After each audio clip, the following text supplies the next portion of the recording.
Okay, I'll just show you how to delete a mobile from the Bluetooth audio system in this 2018 BMW 1 Series. We go to menu, you've got connected drive there, onto connected drive, and then it's already a, you see there, connected drive store.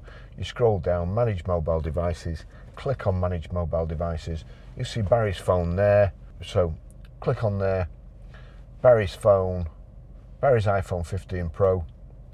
If I just click to the right, I'll just do that again. It's not actually showing an arrow to the right, but if you click on it or just tap to the right, it's the same thing as clicking on it, and you'll see here telephone Bluetooth apps, connect device, delete device. I want to delete the device. That's it, it's gone.